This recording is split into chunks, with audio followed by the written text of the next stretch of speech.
Hello everyone. Thubi food blogs na mayam daram nokjari. Ngasi su yamna hawba mathil amagi video pujaragli PHABOU NGA thongba. Bisi yawra'eba ko. Do kina tongana tawrage.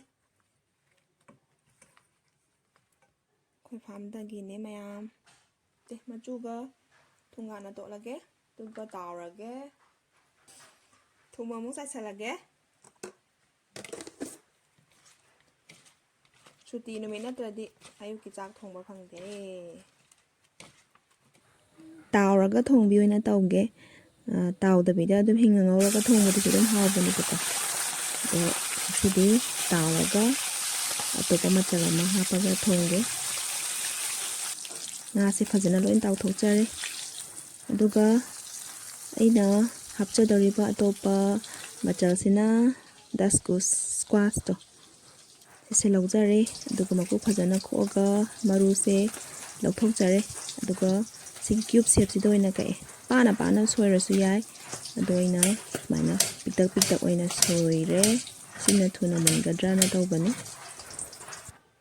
tawbo loire marum loina pure ko tawraga thongbogi mahau sisu amane ba tuna mathangda mu kari hapaga thongina bado yengminarase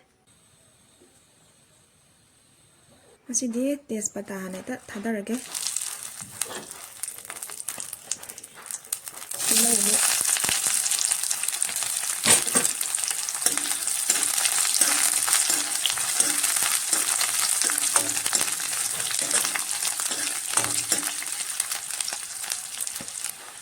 Singa suba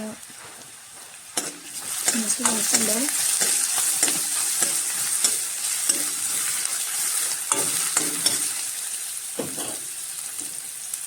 jana masuba mo hachajare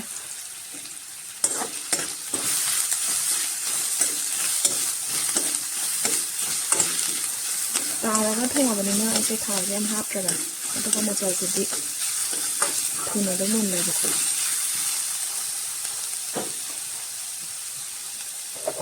Jira asuba kitang habang asuba si kitang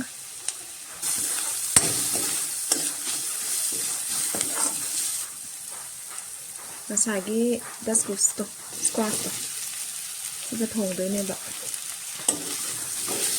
hawa ko mayam siga thongba nga bu hapadi loin hekta hawe do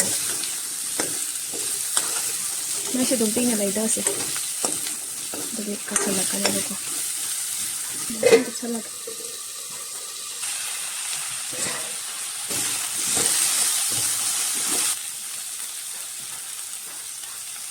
Kitang kahapag. Masay nakatawa so. Machutok kawa. Morok sa hatawage.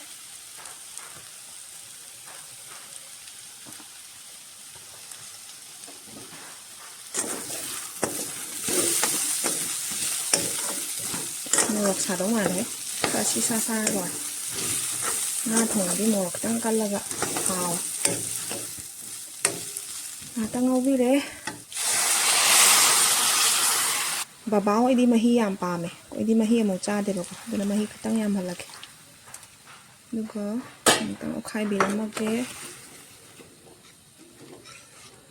phone pesa le bagi message lae ko mo khumjal lage sagola kanda jadi tas kuseng mula kanda mu mata bodo hapchalake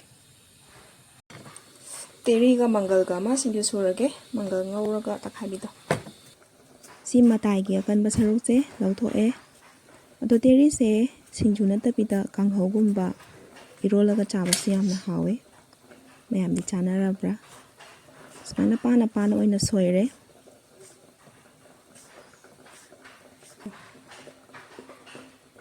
Fajaya masakse thotho law yam nawe bok insa amang yengase kana saure tas ko se molaga yengase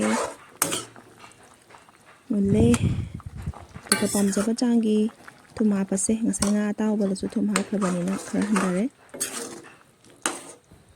taw ba sak chalage sumaina tawraga thongba si dum hawe ko aduga hingna ngobodugi na mahaw ama sai ju haibadi haikre do mayam PHABOU NGA se amako ka mami ka lautho thongbo se adaina hekta ꯄꯨꯝꯅ ꯑꯣꯏꯅ ꯊꯣꯡꯉꯕꯅꯤ ꯃꯔꯨꯝꯒ ꯄꯨꯕꯗꯨꯗꯅꯦ ꯃꯔꯨꯝꯗꯣ ꯀꯥꯏꯒꯗ꯭ꯔꯅ ꯄꯥꯈꯠꯇꯅ ꯁꯨꯃꯥꯏꯅ ꯍꯥꯞꯆꯟꯕ ꯂꯣꯏꯔꯒ ꯃꯊꯨꯝ ꯉꯥꯏꯍꯥꯛ ꯑꯃꯨꯛ ꯊꯨꯝꯕꯤꯔꯁꯤ ꯑꯗꯨꯒꯤ ꯃꯇꯨꯡꯗ minute 4-5 ꯁꯧꯍꯜꯂꯦ ꯃꯍꯤꯁꯦ ꯅꯪꯖꯜꯂꯛꯑꯦ ꯈꯤꯇꯪꯗꯤ ꯇꯥꯟꯖꯥꯁꯤꯗ ꯐꯗꯤꯒꯣꯝ ꯆꯥꯏꯁꯤꯟꯖꯔꯦ ꯂꯣꯏꯔꯦ ꯑꯗꯨꯒ ꯉꯁꯥꯏꯒꯤ ꯁꯤꯡꯖꯨꯗꯣ ꯑꯃꯨꯛ ꯃꯦꯠꯂꯁꯦ ꯎ ꯃꯣꯔꯣꯛ ꯂꯧꯔꯦ ꯊꯨꯝ ꯍꯥꯞꯄꯦ ꯍꯥꯟꯅ ꯐꯖꯅ ꯅꯩꯕꯤꯔꯅꯤ ꯑꯗꯨꯒ ꯑꯩꯅ ꯍꯥꯞꯄꯤꯁꯦ ꯍꯦꯟꯇꯥꯛꯀ ꯉꯥꯔꯤꯒ ꯑꯣꯏꯅ ꯍꯥꯞꯄꯦꯕꯀꯣ ꯑꯩꯈꯣꯏ ꯍꯦꯟꯇꯥꯛ ꯑꯗꯨꯝ ꯑꯁꯨꯕ ꯆꯥꯏꯌꯦꯕ ꯍꯥꯏꯗꯤ ꯉꯥ ꯃꯐꯝꯅꯤꯅꯀꯣ ꯑꯗꯨꯒ ꯇꯦꯔꯤꯁꯦ ꯍꯥꯟꯅ ꯅꯩꯔꯒꯦ ꯁꯨꯃꯥꯏꯅ ꯅꯣꯏꯕꯁꯤꯅ ꯇꯦꯔꯤꯒꯤ ꯑꯐꯛꯄꯗꯣ ꯈꯔ ꯍꯟꯊꯩꯌꯦꯕ ꯑꯩꯈꯣꯏꯅ ꯌꯣꯡꯆꯥꯛ ꯁꯤꯡꯖꯨ ꯁꯨꯕꯗꯁꯨ ꯌꯣꯡꯆꯥꯛꯀ ꯉꯥꯔꯤ ꯃꯣꯔꯣꯛꯀ ꯍꯥꯟꯅ ꯅꯣꯏꯗꯅꯀꯣ ꯃꯩ ꯃꯨꯠꯈꯤꯗꯅ ꯃꯪꯒꯜ ꯇꯛꯄ ꯌꯥꯔꯔꯣꯏꯅꯀꯣ ꯑꯩꯅ ꯕꯦꯁꯟ ꯑꯣꯏꯅ ꯍꯥꯞꯄꯦ ꯕꯦꯁꯟ ꯑꯉꯧꯕ ꯁꯤꯁꯨ ꯑꯗꯨꯝ ꯍꯥꯎꯕꯅꯤ ꯕꯦꯁꯟ ꯑꯉꯧꯕꯁꯤꯁꯨ ꯑꯗꯨꯝ ꯁꯤꯡꯖꯨ ꯇꯣꯠꯄ ꯂꯣꯏꯁꯤꯜꯂꯛꯑꯦ ꯃꯔꯣꯏ ꯃꯄꯥꯡꯗ ꯈꯔ ꯆꯥꯏꯁꯜꯂꯦ ꯍꯦꯟꯅ ꯃꯍꯥꯎ ꯂꯩꯅꯕ ꯑꯗꯨꯒ ꯏꯟꯁꯥꯡꯗꯣ ꯑꯃꯨꯛ ꯇꯦꯡꯀꯣꯠꯇ ꯍꯥꯞꯊꯔꯁꯦ ꯁꯨꯃꯥꯏꯅ ꯐꯥꯕꯧꯒ ꯗꯁꯀꯨꯁꯀ ꯊꯣꯡꯕ ꯌꯥꯝꯅ ꯍꯥꯎꯋꯤ ꯃꯌꯥꯝꯁꯨ ꯑꯗꯨꯝ ꯇ꯭ꯔꯥꯏ ꯇꯧꯕꯤꯕ ꯌꯥꯔꯦ ꯃꯁꯛꯁꯦ ꯍꯦꯛ ꯌꯦꯡꯕꯗꯁꯨ ꯍꯥꯎꯗꯣꯏꯕ ꯃꯥꯟꯕꯅꯦ ꯍꯥꯎꯁꯨ ꯌꯥꯝꯅ ꯍꯥꯎꯋꯦ ꯑꯗꯨꯒ ꯑꯩꯒꯤ ꯚꯤꯗꯤꯑꯣꯁꯤꯕꯨ ꯅꯨꯡꯁꯤꯕꯤꯗꯨꯅ ꯂꯥꯏꯛ ꯀꯃꯦꯟ ꯇꯧꯕꯤꯔꯝꯃꯣ ꯑꯗꯨꯒ ꯁꯕꯁꯀ꯭ꯔꯥꯏꯕꯁꯨ ꯇꯧꯁꯟꯕꯤꯔꯝꯃꯣ ꯅꯨꯡꯉꯥꯏꯕ ꯚꯤꯗꯤꯑꯣ ꯃꯌꯥꯝ ꯊꯥꯒꯠꯆꯔꯛꯀꯦ ꯃꯔꯛꯇ ꯕ꯭ꯂꯣꯒꯁꯨ ꯃꯆꯥ ꯍꯥꯞꯆꯔꯛꯀꯦ ꯃꯊꯪꯒꯤ ꯚꯤꯗꯤꯑꯣꯗ ꯑꯃꯨꯛ ꯊꯦꯡꯅꯔꯁꯦ ꯑꯃꯨꯛꯀ ꯍꯟꯅ ꯊꯥꯒꯠꯆꯔꯤ ꯊꯦꯡꯛ ꯌꯨ